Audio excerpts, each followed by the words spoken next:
सवाल यही कि क्या उत्तर प्रदेश में ऑल इज वेल, और ये सवाल हर पॉलिटिकल पार्टी से। हमारे साथ एक खास पैनल जुड़ रहा है। हमारे साथ समाजवादी पार्टी के प्रवक्ता अनुराग भदौरिया साहब जुड़ रहे हैं, भारतीय जनता पार्टी की प्रवक्ता नीति जैन जी हमारे साथ जुड़ रही हैं, और वरिष्ठ पत्रकार रामकृपाल सिंह सर भी हमारे साथ जुड़ चुके हैं। आप तीनों का बहुत बहुत स्वागत। अनुराग भदौरिया साहब, सबसे पहले ये सवाल आपसे, उत्तर प्रदेश में समाजवादी पार्टी में ऑल इज वेल क्या? लग तो नहीं रहा है ऐसा? आपको नहीं लग रहा होगा, सब कुछ तो ठीक है। मुझे तो लगता नहीं कि शायद कोई गड़बड़ है। आपने चश्मा शायद कुछ दूसरी पार्टी का पहन लिया होगा, इसलिए शायद आपको गड़बड़ नजर आ रहा है। तो चश्मा ठीक पहनेंगे तो आपको सब सही दिखाई देगा। मेरी आंखों का नंबर थोड़ा ठीक कीजिए, जहाँ लोग टिकट लेने से मना कर देते। चश्मे का नंबर थोड़ा ठीक कीजिए सर। मुरादाबाद में HT हसन, रुचिवीरा, आसिम रजा, फिर HT हसन का हटना, फिर रुचिवीरा के नाम का ऐलान। मेरे चश्मे का नंबर थोड़ा और ठीक कीजिए। नोएडा में जहां पर इस वक्त हम बैठे हुए हैं, वहां पर पहले डॉक्टर नागर, फिर अवाना, फिर नागर, एक दो और नंबर ऐसे गिनाऊं मैं आपको? बोलूं मैं? अब हो गया आपका? बोलिए। जब राजनीतिक पार्टियां होती हैं तो टिकट का मिलना, टिकट का बदलना, ये कोई बड़ी बात नहीं होती है। ये तो नॉमिनेशन के पहले आए दिन हर पार्टियों में ये चीज़ आपको देखने को मिलेगी। कार्यकर्ता फिर अपना कहता है नहीं ये कैंडिडेट ठीक रहेगा, ये कैंडिडेट जीत सकता है, तो उसमें क्या बड़ा गड़बड़ी हो गई? क्या किसी ने कहा कि नहीं हम दूसरी पार्टी से लड़ने जा रहे हैं, तब उसको विद्रोह बोलते हैं? सभी तो पार्टी, भाई दो लोग, सब, हर किसी को लड़ने का अधिकार है। फिर जिसको कार्यकर्ता पार्टी जिसको अंतिम फैसला लेती है उसको सम्मान लेते हैं। तो क्या जिस तरह से हम ये बोल रहे हैं यहाँ भारतीय जनता पार्टी के राहुल कसाना ने लड़ने से मना कर दिया, पार्टी बदल ली, तो क्या हुआ? ये विजेंद्र सिंह ने जैसे पार्टी बदल ली, भारतीय जनता पार्टी की सिटिंग MP थी ना दोनों, इन्होंने बदल ली ना। और कई भारतीय जनता पार्टी के 4 तो ऐसे नेता हैं जिन्होंने कहा नहीं भैया हम लड़ेंगे नहीं, नमस्कार, हमको नहीं लड़ना है। और कुछ लोगों को आपने टिकट दे दी, टिकट देने के बाद उन्होंने लौटा दी। आसनसोल के पवन सिंह ने लौटाई कि नहीं लौटाई कि हम नहीं लड़ेंगे भाई? अंतरात्मा लड़ने को भी मना कर रही है। इसी तरह यहाँ बाराबंकी से भारतीय जनता पार्टी जिसका नाम अनाउंस किया था, उन्होंने लौटाई कि नहीं लौटाई? नहीं, उन्होंने किन परिस्थितियों में लौटाई वो आप भी जानते हैं, मैं भी जानता हूँ। या VK सिंह ने बोला कि नहीं भाई हम नहीं लड़ना चाहते? बिल्कुल, बाराबंकी के उम्मीदवार ने किन परिस्थितियों में टिकट लौटाई ये आप भी जानते हैं, हम भी जानते हैं। लेकिन रामकृपाल सर, अरे परिस्थितियां कोई भी हो, ठीक है, परिस्थितियां ठीक है, मैं आऊंगा आपके पास। रामकृपाल सर, कोई भी बदायूं से धर्मेंद्र यादव चुनाव लड़ेंगे, जानकारी सामने आई, फिर कहा नहीं साहब धर्मेंद्र यादव चुनाव नहीं लड़ेंगे, यहाँ तो एक और चेहरा उतारेंगे हम अपने ही परिवार का। उसके बाद मेरठ से भानु प्रताप सिंह चुनाव लड़ेंगे, फिर बताया गया नहीं साहब भानु प्रताप सिंह का टिकट काट दिया जाता है।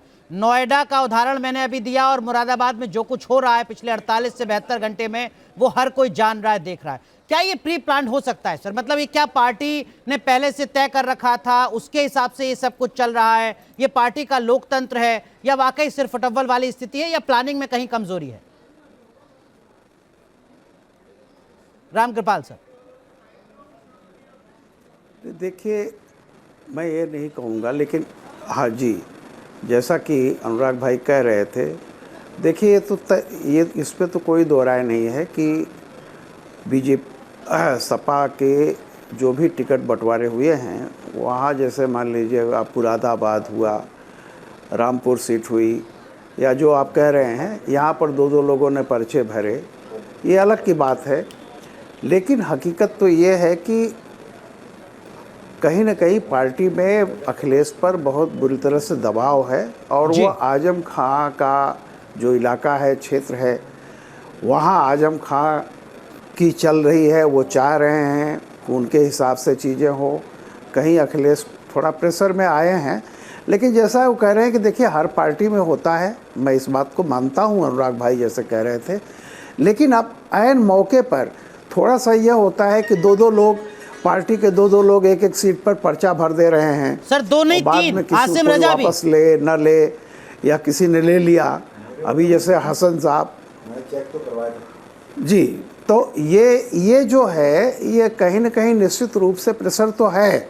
अब ठीक है, वो हैंडल करना है उनको। ये चीज़ें अगर पहले सेटल हो गई होती तो बेहतर होता, क्योंकि अब अगर SP के अंतर विरोध खुल करके सामने आएंगे तो निश्चित रूप से जो समीकरण उत्तर प्रदेश के हैं उसमें SP को नुकसान होने की संभावनाएं ज़्यादा है। ठीक है नीति जैन, जो स्थिति समाजवादी पार्टी की है, जहां पर थोड़ा चीज़ों को कैसे मैनेज किया जाए इसको लेकर सवाल हम भी खड़ा कर रहे हैं, उस तरीके के सवाल तो भारतीय जनता पार्टी से भी उत्तर प्रदेश में पूछे जा रहे हैं। 12 ऐसी लोकसभा सीट हैं जहां पर उम्मीदवार के नाम का ऐलान अभी तक नहीं किया गया है और इन तमाम सीटों पर कहीं ना कुछ पेच फंसा हुआ है। सीट्स पे हमारे उम्मीदवार जो है वो अनाउंस कर दिए गए हैं, लेकिन जो आपका सवाल है वो एसेंशियली ये है कि जो कंफ्यूजन की स्थिति एक बाकी पार्टीज के अंदर आ रही है और स्पेशली एसपी, सर आपका इंटरनल मैटर है, मैं उसमें कुछ बोलना नहीं चाह रही, मैं सिर्फ एक परसेप्शन की बात कर रही हूँ कि पहले आप कांग्रेस के साथ जाएंगे या नहीं जाएंगे उसके ऊपर एक कंफ्यूजन थी। अभी आप सीट्स किसको दे रहे हैं नहीं दे रहे हैं, तो एक ये परसेप्शन जो एक आती है वो कंफ्यूजन वाली आती है, जो स्थिति बीजेपी की नहीं है।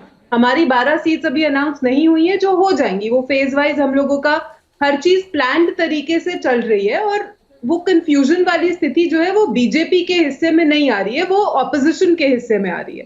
तो अब कोई उसको देखना ना चाहे तो वो हमारी जिम्मेदारी नहीं है, बीजेपी की जिम्मेदारी नहीं है लोगों की आंखें खोलकर उनको दिखाना।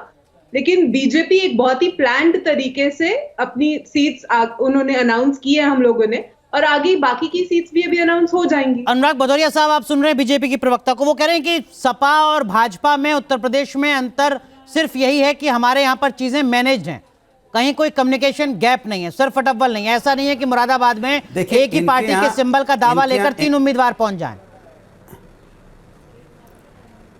अरे इनके यहाँ तो ये हालत है कि नाम डिक्लेयर हो जाता है, उसके बाद नाम वापस ले लेते हैं, कहते हैं हम नहीं लड़ेंगे भैया, सर आपका तो यही नहीं पता चल रहा नाम किसका अनाउंस होना है, दिक्कत तो वही है।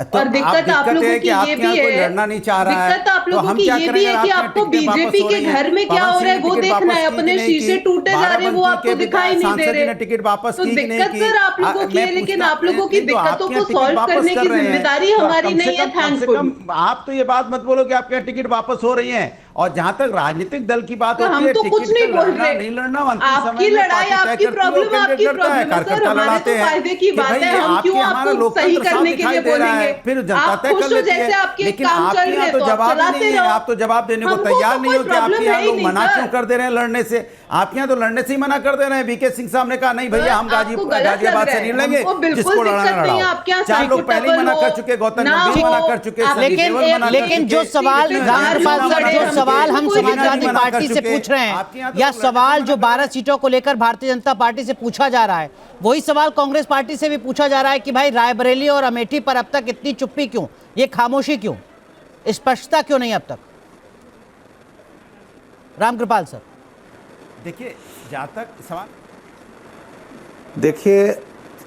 देखिए दीक्षित जी, ये बात सबको मालूम है, चाहे वो कोई एक्सेप्ट करे न करे, कहीं न कहीं अपोजिशन को ये मालूम पड़ गया है कि 2024 में सत्ता जो है बीजेपी रिपीट करने जा रही है।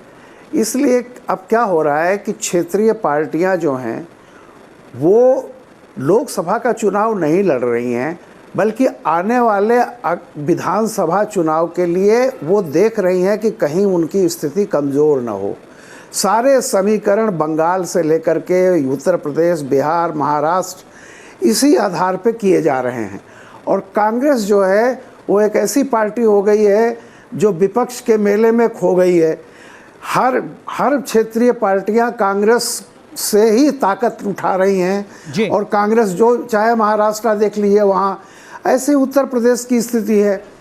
हालत ये है कि उत्तर प्रदेश में एक तो 1/4 से भी कम सीटें उसको मिली हैं लड़ने के लिए जहां वो राज करती थी। उसके बाद जो 2 उनके गृहजन मतलब अमेठी और रायबरेली जो उनके परिवार की सीटें हुआ करती थी, अभी उहापोह है कि कौन लड़ेगा नहीं लड़ेगा।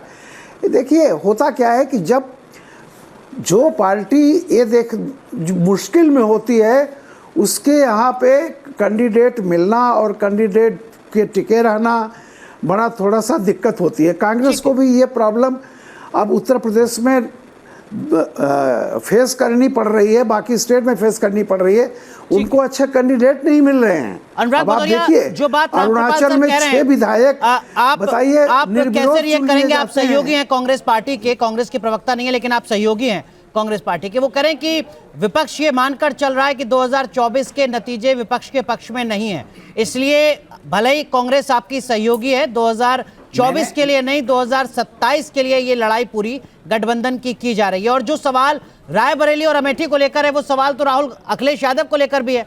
अखिलेश यादव कहां से चुनाव लड़ेंगे नहीं लड़ेंगे, ये अब तक साफ नहीं। मेरा एक जवाब आपने नहीं दिया। आपने कहा बाराबंकी किन परिस्थितियों में नहीं लड़ रहे हैं, बता दीजिए किन परिस्थितियों में नहीं बीजेपी कैंडिडेट ने टिकट लौटाई। आपसे ही पूछ लूं, आप पत्रकार हैं, आप बताएंगे किन परिस्थितियों में लौटाई उन्होंने टिकट। आपसे ही पूछ लेता हूं, बाराबंकी के सांसद ने क्यों लौटाई टिकट? उन्होंने कहा कि मेरे ऊपर जो आरोप लगे हैं नैतिकता के आधार पर, जब तक जांच पूरी नहीं होती है मैं चुनाव नहीं लड़ूंगा, ये उनका बयान आया। तो आप समझ गए ना कि भारतीय जनता पार्टी का क्या हाल है। इसी तरह से इनके एक सम्राट चौधरी बिहार में भी हैं, जो डिप्टी सीएम हैं। क्या कह रहे थे लालू जी की बेटी के बारे में? क्या कहा? पिता पुत्री का जो रिश्ता होता है ईश्वरीय रिश्ता होता है।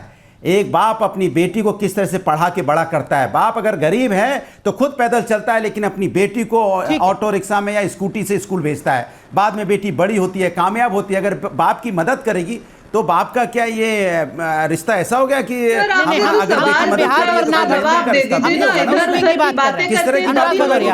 रायबरेली अमेठी को लेकर जो संकट कांग्रेस पार्टी के सामने है, उसके वही संकट तो अखिलेश यादव के सामने भी है। अखिलेश यादव लोकसभा का चुनाव लड़ रहे हैं नहीं लड़ रहे हैं, क्या उन्होंने बताया अपने प्रवक्ताओं को, जो मैं आपके टीवी डिबेट पे बोल भी नहीं सकता। तो भारतीय जनता पार्टी के साथ दिक्कत यह है कि महिलाओं का सम्मान ही नहीं कर पा रहे। सर चर्चा आज की महिलाओं के सम्मान पर नहीं हो रही है, बताइए। अनुराग भदौरिया, चर्चा उत्तर प्रदेश पर हो रही है, टॉपिक पे थोड़ा क्लियर कर दो। और फिर कैसे वोट मांगे? और आप वो लोग हो जिन्होंने कहा था लड़के हैं गलती हो जाती है, तो महिला सम्मान की तो बात आप मुझसे यहाँ करिए मत। नहीं प्लीज नीति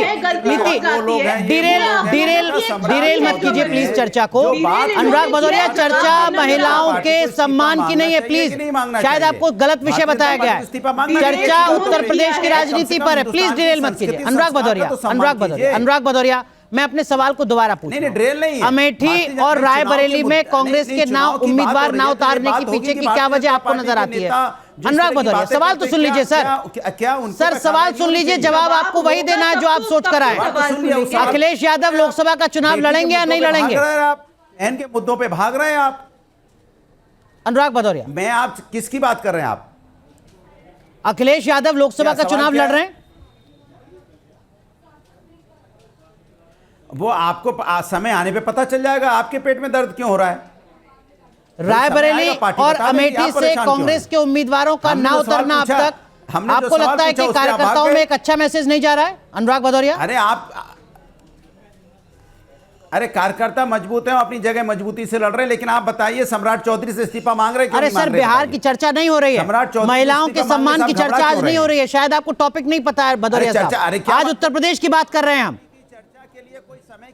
समझिए तो पहले टॉपिक में अंतर है थोड़ा सा। के लिए कोई समय की जरूरत नहीं है, ना टॉपिक की जरूरत है। माँ बेटी हमारे लिए सबसे प्रथम है। मैं समझ गया सर, उनके लिए मुझे ऐसा लग रहा है कि शायद आप समाजवादी पार्टी की लाइन पर नहीं कह पा रहे हैं कुछ बात, इसलिए आप डिरेल कर रहे हैं। लेकिन प्लीज पूरे सम्मान के साथ नीति जैन, जो सवाल रायबरेली अमेठी को लेकर है, जो कांग्रेस से हम सवाल कर रहे हैं, जो अखिलेश यादव से सवाल कर रहे हैं, वो 12 सीटें, वहां पर भी क्या वजह?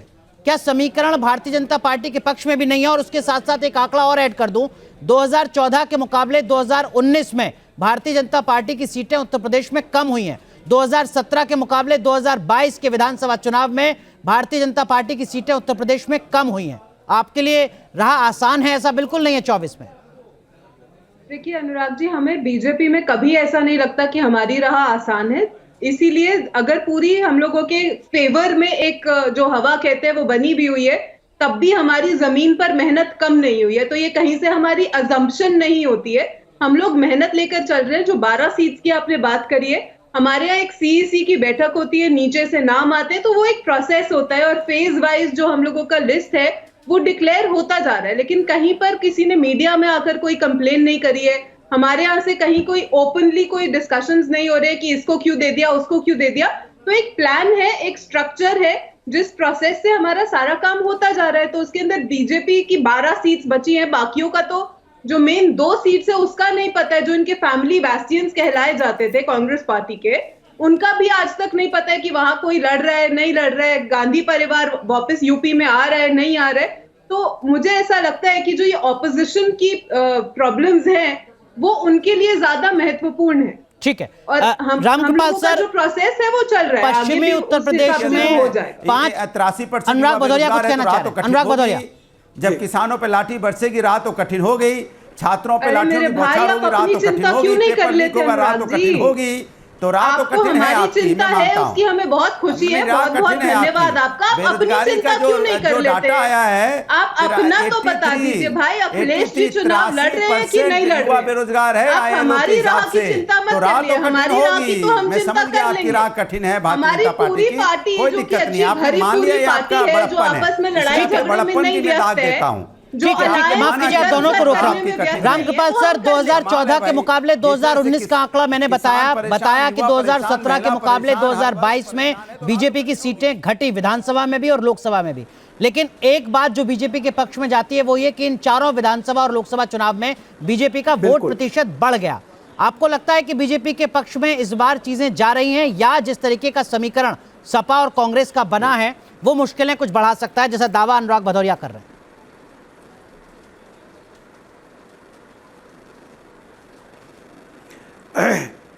देखिए, उत्तर प्रदेश में सबसे बड़ा प्रयोग जो संभव हो सकता था अपोजिशन का, वो पिछले 2019 में हो गया।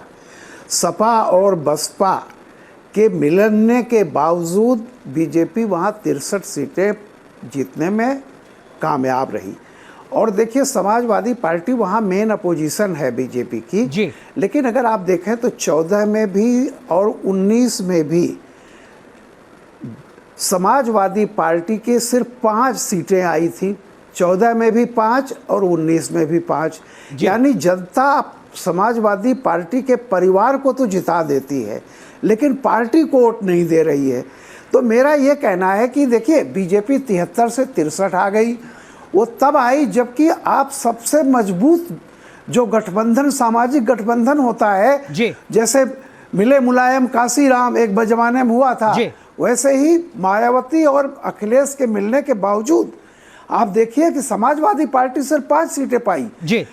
14 में भी 5, 19 में भी 5। ठीक है। तो मेरा ये कहना है कि जिस पार्टी को बहुत कम सीटें मिली थी, अगर बीजेपी की 2-4 सीटें कम भी हो जाती हैं तो आप ये ध्यान रखिए कि उसे ओवरऑल कुल मिला के 303 सीटें मिली, यानी 14 से बेहतर प्रदर्शन 19 में रहा। ठीक है। तो उत्तर प्रदेश, और देखिए बीजेपी के पास तो बहुत सारी स्टेट है, अखिलेश के पास तो सिर्फ उत्तर प्रदेश है ना। आप कह रहे हैं अखिलेश के लिए वजूद की लड़ाई सिर्फ उत्तर प्रदेश में, अखिलेश के मतभेद इस तरह अनुराग भदौरिया, आपने सुना सर का जो एनालिसिस है, विश्लेषण है, कैसे आप उस पर रिएक्ट करेंगे अनुराग भदौरिया?